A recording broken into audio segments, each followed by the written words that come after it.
करते हैं worksheet number 68। ये वर्कशीट आपकी 6 to 8 क्लास की है, ये दोनों लैंग्वेज में आई है, तो मैं बना रही हूँ, आप लोग ले लेंगे। इसके अलावा ये आपकी SST की वर्कशीट है, तो आप लोग इसे SST की कॉपी में ही करेंगे। चलिए शुरू करते हैं। तो सबसे पहले आप लोग इसे अच्छे से लेबल कर लेंगे, वर्कशीट नंबर 68 डाल देंगे, अपना डेट डाल लेंगे, अपनी क्लास, अपना नाम और अपने क्लास टीचर का नाम आप लोग लिख लेंगे। चलिए शुरू करते हैं, देखते हैं आज इसमें हमें क्या करना है। हमारे देश में प्रधानमंत्री सबसे महत्वपूर्ण राजनीतिक संस्था है, यानी कि जो हमारे देश का प्रधानमंत्री हैं वो सबसे हेड है, ठीक है। प्रधानमंत्री का चुनाव प्रत्यक्ष नहीं होता, यानी प्रधानमंत्री का जो चुनाव है वो डायरेक्ट रूप से नहीं होता, आप उन्हें डायरेक्ट रूप से वोट नहीं देते, आप छोटे छोटे कैबिनेट्स को देते हैं, उसके बाद उनकी जो टीम जीतती है उसमें से ही कोई एक बनता है, ठीक है। तो प्रधानमंत्री का चुनाव जो है वो डायरेक्ट नहीं होता।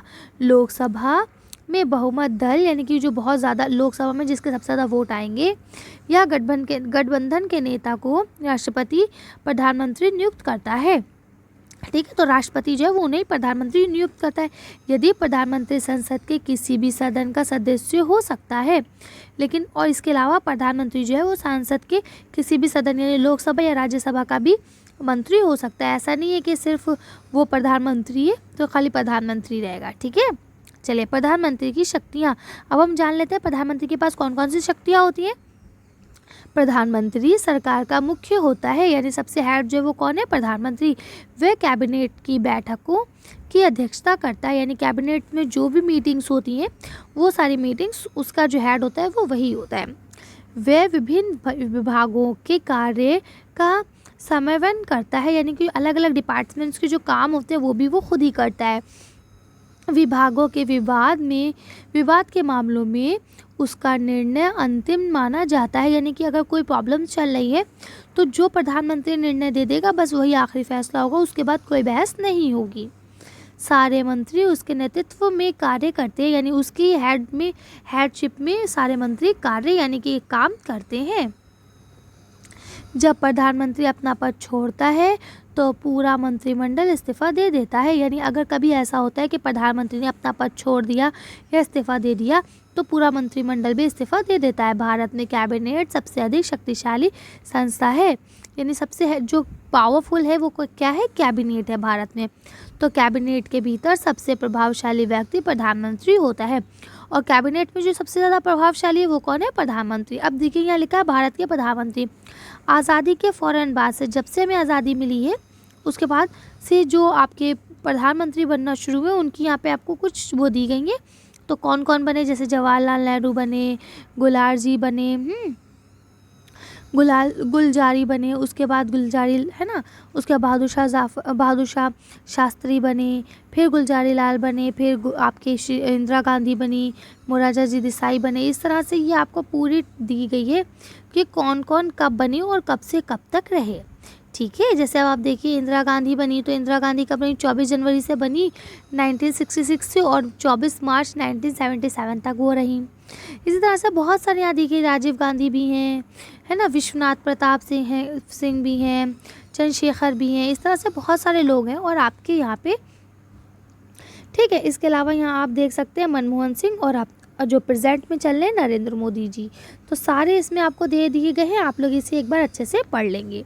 चलिए अब हम देखते हैं कि इसमें हमें करना क्या है। तो पहला क्वेश्चन आपसे पूछा गया, मैं स्वतंत्र भारत की एकमात्र महिला प्रधानमंत्री थी, मेरा नाम लिखिए। यानी सिर्फ और सिर्फ मैं अकेली ही प्रधानमंत्री बनी हूँ, तो कौन है वो, इंदिरा गांधी जी, ठीक है।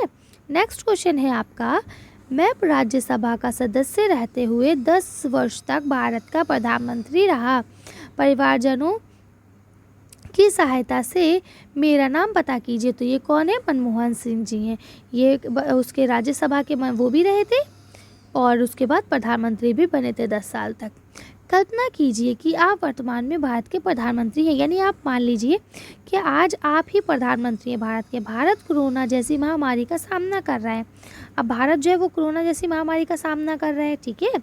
आप इससे दूर करने के लिए क्या कदम उठाते, अगर आप प्रधानमंत्री होते तो आप क्या कदम उठाते। तो देखिए मैंने क्या लिखा है, लॉकडाउन लगाते, जो कि मोदी जी ने भी लगाया। घर के लोगों के घर राशन पहुंचाते, ठीक है, यानी हम सबके घर जा के राशन दे दे, क्योंकि आपको भी पता है बहुत सारे लोग बेचारे कैसे परेशान हो चुके हैं, लोगों के घर में खाने को भी नहीं था। दवा की सुविधा भी घर बैठे उपलब्ध करवाते, क्योंकि जब लॉकडाउन लगा है तो लोग दवाई लेने बाहर नहीं जा पा रहे, मेडिकल स्टोर्स भी बंद थे ज़्यादातर, तो इसलिए अगर किसी को कोई प्रॉब्लम है तो हम उसके लिए दवाई भी उपलब्ध कराते।